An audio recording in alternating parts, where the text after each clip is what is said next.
Welcome to the Hormone Health Week Challenge. I wanted to start off this series just explaining exactly what hormones are, because our hormones naturally go up and down, like our estrogen and progesterone goes up and down naturally throughout the month, and this dictates when our ovulation is and when we get our period. So when we talk about balancing our hormones, it's not about flatlining them all. It's about keeping them in their sort of natural arc and dips and just really sort of harmonizing their balance so they're not, crazy all over the place. So let's get started with that. So we have a range of different hormones within our body, but I just want to focus on two main ones. So the first one is estrogen, and estrogen regulates the growth, development, and physiology of the human reproductive system. It causes an increase in serotonin and helps to produce those feel-good endorphins. So if you think about when you're around your ovulation phase, because of the rise in estrogen, you'll feel more sociable, confident, flirtatious, and beautiful. So this is that feeling that estrogen is giving you. The next hormone that we'll focus on is progesterone. So progesterone plays an important role in the reproduction process by preparing the uterus tissue lining for a potential pregnancy. So stable levels of progesterone soothes emotion. However, when these levels drop during the luteal phase, you'll feel more irritable, anxious, and experience mood swings. So that's when you're getting those PMS symptoms, and that's due to that drop in progesterone. So when we look at both of these hormone levels together and across your menstrual cycle, you'll see these peaks and troughs that happen. So let's start with the follicular phase. So this is sort of like the beginning of your cycle, and you'll see that both of the rise of estrogen and progesterone are starting to come up. And around the ovulation phase, your estrogen has soared through the roof. So again, that's why you feel amazing, because you're getting that serotonin boost. After the ovulation phase, that then starts to drop. And once your body is sort of noticing that you aren't pregnant, that's when your progesterone will start to really drop and fall off as well. So you'll see that drop during the second half of the luteal phase, and that's why you're getting those PMS symptoms and just feeling gross, and then it's flatlining throughout your menstrual cycle. So those two drops in hormones actually bring on your period. For those that are taking the pill or hormonal birth control, I wanted to just show you as well what your hormone levels look like. So because you're taking the pill, it means that you are not having an ovulation phase and that your hormones are just sort of flatlining or plateauing at this certain level throughout the month. It's when you then take the sugar pills or, take that week off, which is when you get the withdrawal bleed. So you'll see that both of your hormones crash, which will bring on sort of that period-like bleed. So I just want to make clear that this bleed isn't a true menstrual period, because it's just triggered by the drop in hormone levels. And a true period is dictated by an ovulation phase that you have. So you aren't getting that while you're taking the pill. So when we talk about balancing hormones, even if you are on the pill, this, challenge is also for you as well. It's just giving you the tools, things that you can do for your self-care as well. But if and when you decide to come off the pill, then you'll already have these sort of skills or knowledge under your tool belt. Just a reminder that we have an amazing prize pack worth $270 to win. So all you need to do to enter is make sure that you're following Aromatherapy Co., Shea Morrison, and the Goodnight Co. And each day of the challenge, post your favorite takeaway from that day's interview or video onto your Instagram stories and tag our Instagram account. So make sure to save and take a photo or a video of your favorite part from today's challenge.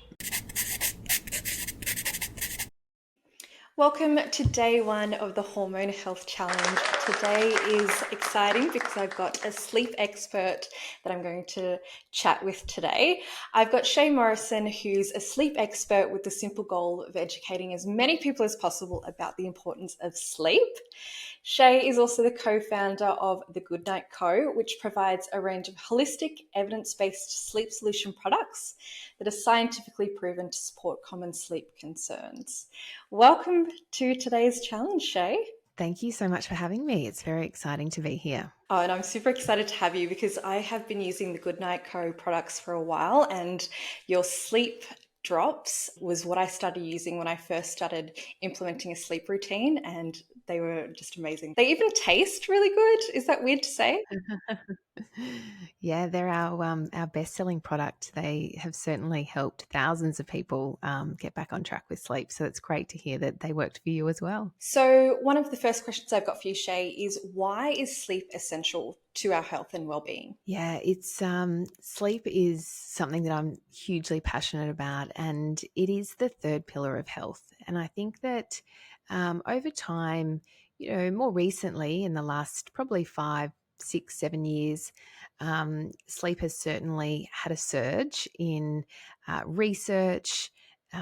Understanding, what's required for good sleep, and also educating people that it is the third pillar of health. And some might argue in the sleep space that maybe it's the first pillar. Maybe it should be considered the first pillar. I certainly think so, because I think that once we have a handle on sleep and we really understand how it works for us and how we can use it as our superpower, then the other pillars fall into place naturally around it. So I think that sometimes when we're struggling with sleep, so often at the Goodnight Co, we categorize into having trouble falling asleep, waking up not being able to get back to sleep, and waking up feeling unrefreshed. So most people can fall into one of these categories, maybe two, or maybe all three from time to time. It's funny that you talk about sort of the science now, sort of or the research getting up to that point, because I did read a recent study that sleep, and particularly sleep quality, affects our hormones and our metabolic processes as well, which is just wild. Absolutely. And I think, this is hormone health for everyone, but particularly for women.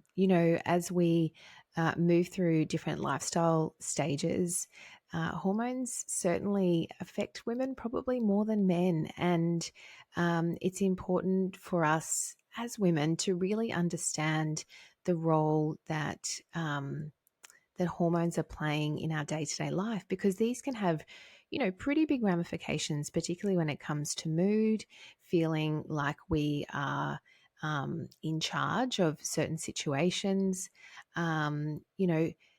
just that feeling of feeling happy, and that we are able to harness our day and move easily through our day. And so I think that when we look at the correlation of hormone health and sleep, that this is where we really need to probably take it seriously. And for some people, they might feel as though that's a really big undertaking, because if you are somebody who is currently not getting great sleep, or if it's something that you haven't really thought a lot about, because a lot of people are still not hugely aware that sleep plays such an important role in our overall health and well-being, particularly hormone health, then it's understanding, and that's what this conversation is about, is just really putting it on the radar, so that if you are thinking, oh, maybe my sleep could be better, this might be the first place to start. Talking about that, what are sort of some of the key factors that does disrupt sleep or getting to sleep? Yeah, I think that for a lot of people, we miss a critical step in the process. When we think about the fact that stress and anxiety is the number one reason why we're not getting great sleep, we're living in a 24/7 society where there are huge distractions taking place all around us constantly.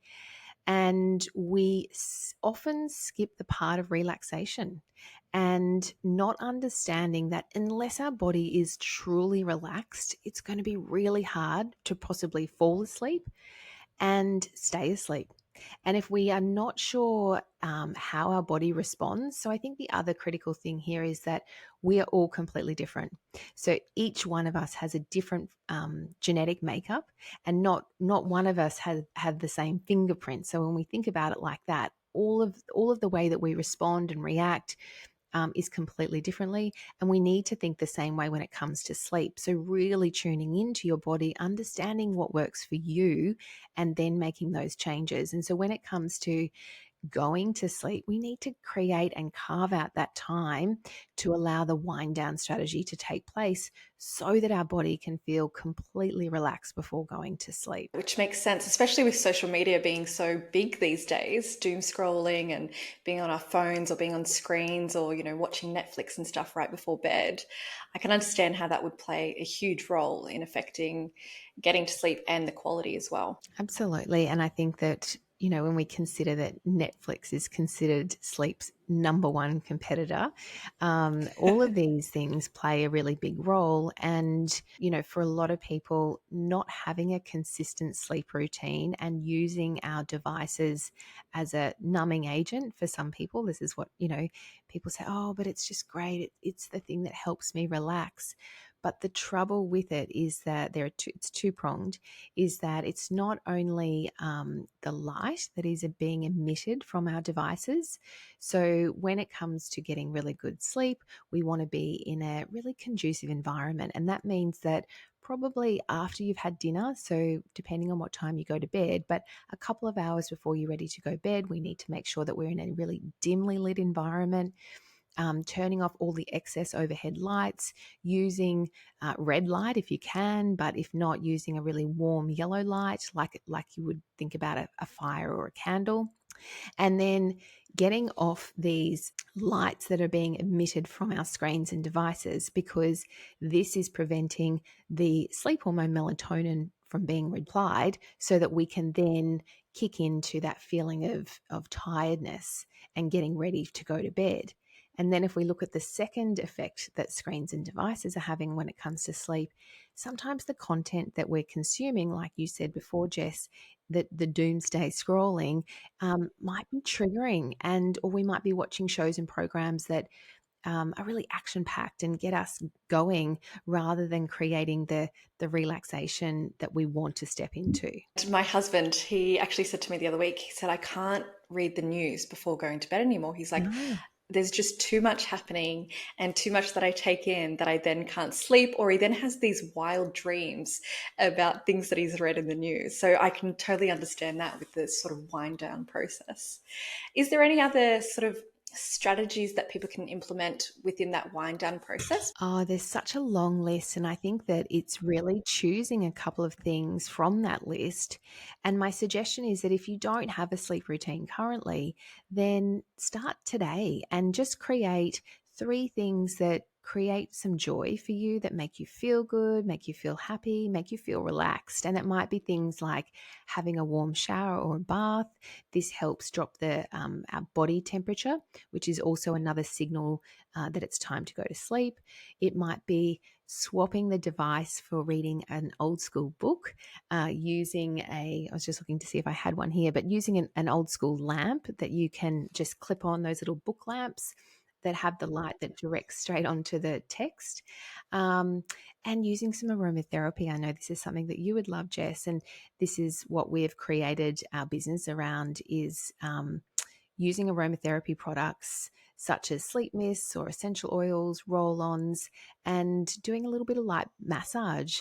Our body responds so well to touch and to smell, and so we're really then incorporating all of the senses in this process. I do love that. And talking about the sleep routine, that was actually how I got into aromatherapy initially. Like, my sleep used to be awful. Like, I was one of those people that would overthink all the time before bed. Like, I would just have this unreasonable anxiety before going to sleep. Like, I didn't have anything else happening, and didn't have that anxiety any other part of the day, but it was right before going to sleep. And so I started doing that wind down routine. I started with the lights as well. Whenever I go into a house now and there's all the lights, and I'm like, oh, let's just turn these off. It's 10 p.m. It's nearly my bedtime.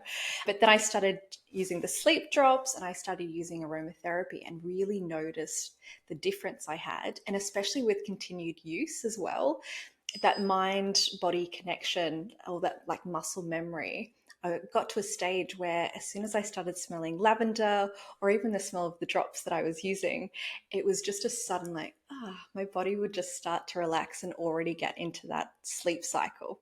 I do have one funny question. This is actually from my mum. She's asking, how does she try and get good quality sleep next to a heavy breather and a snorer? So this is my stepdad we're talking about.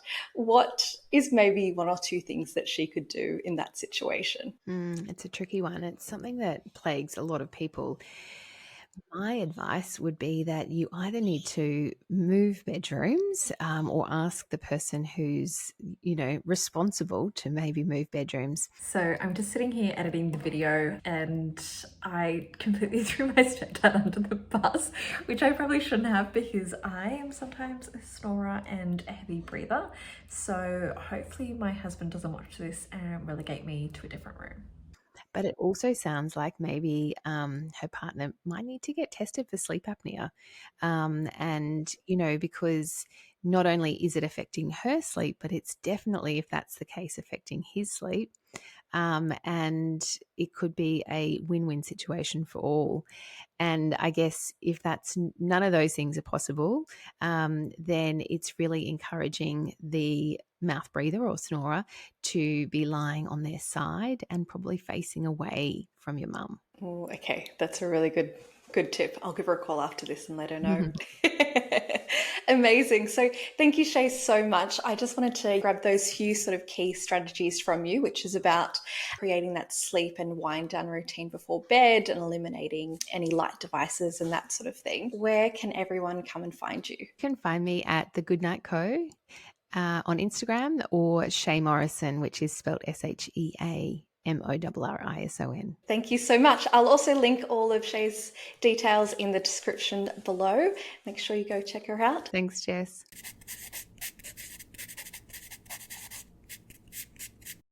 So I really loved that interview with Shea, and I know that when people say, sleep and sleep plays a huge role, like it actually does. And I know it's something that people kind of forget about. And they're like, oh yeah, whatever, I go to sleep, blah, blah, blah. But creating sort of that nighttime routine, specifically if you have trouble getting to sleep or staying asleep during the night, starting to get into that bedtime routine is a really good way to train your body to get to that point. So when I first started using aromatherapy, I started with my sleep routine, and that was how I got into it. So I want to take you through what essential oils are great for sleep and to use in that nighttime routine, and why we should be using those. So hopefully you watched the video that was part of the welcome email when you signed up. That just gave you the basics of sort of aromatherapy and how essential oils work and interact with the body. But I wanted to just very quickly take you through that top overview of how essential oils work. So essential oils are made up of different chemical components, which then dictates what the therapeutic action or therapeutic properties are of that particular essential oil. And those therapeutic actions then dictates what that body's response is, whether it's a sedative or a stimulative response. So for example, lavender essential oil has chemical components called linalool and linolene acetate. And these two chemical components have an effect on the nervous system to calm the nervous system down. So that's why lavender essential oil has sedative properties and antidepressant properties as well. So this is where that like science aspect gets into it. And when people ask me like, oh, do essential oils work? This is why. It's because of those chemical components of the essential oil that dictate what our body's response will be. So what essential oils to use for sleep? So any essential oils with sedative or antidepressant properties are perfect for your nighttime routine and to use around bed. So I want to make this super simple for you. Like there's a whole different range of essential oils that have these properties, but I want to just focus on 3 just to make this really simple. So of course my favorite is lavender. Like this is my favorite for literally everything, but particularly around sleep and just calming the mind. So this is one that I use every single night. Another one is chamomile. So if you think about, having a chamomile tea before bed, this is very similar. And then my third favorite is patchouli. So this is just anyone who wants sort of a more like potent smell. This one is great. And I love this actually mixed with lavender. So in terms of using these essential oils for your sleep routine, what I love to do is pop my diffuser on before I go to bed, like as I'm in bed reading my book. So I do love these cordless, what do you call them? Diffusers. And so how these work is they use like a nebulizing technology, and it pulls the essential oils straight out of the canister. So you don't need any water or anything, and these are rechargeable by like USB, and these are actually great for traveling. Just pop that in your suitcase and take that with you so you can continue your nighttime routine, or you can just move it around the house, around the bedroom. I think I've got 4 of these now. Another way is to also through skin application. So I have my sleep roller that I use as well. And what I do is I pop that on the inside of my arms and across my heart. So I'm smelling the aroma as I'm doing that, and I'm also getting the diffuser. So it's kind of like a double whammy. You're getting the effects of the inhalation, but you're also getting the essential oils coming through your skin through that skin application. So that's what I love to do. I'm going to pop 2 recipes on the email that you would have received with this video, with my favorite sleep roller and my sleep blend for you guys to make and use at home. And I really want you to just start using this every night as part of your routine, whatever that looks like. And I want you to notice how this aroma starts to make you feel over the next few weeks, and how that interacts with your body as well. And you know, if you don't like lavender, or you know, don't like a particular essential oil, choose oils that you're going to resonate with and that you're going to feel happy about smelling. So thank you so much for making it through day 1. I'm excited for you to see day 2, which is all about reducing stress and cortisol levels. So we'll see you then.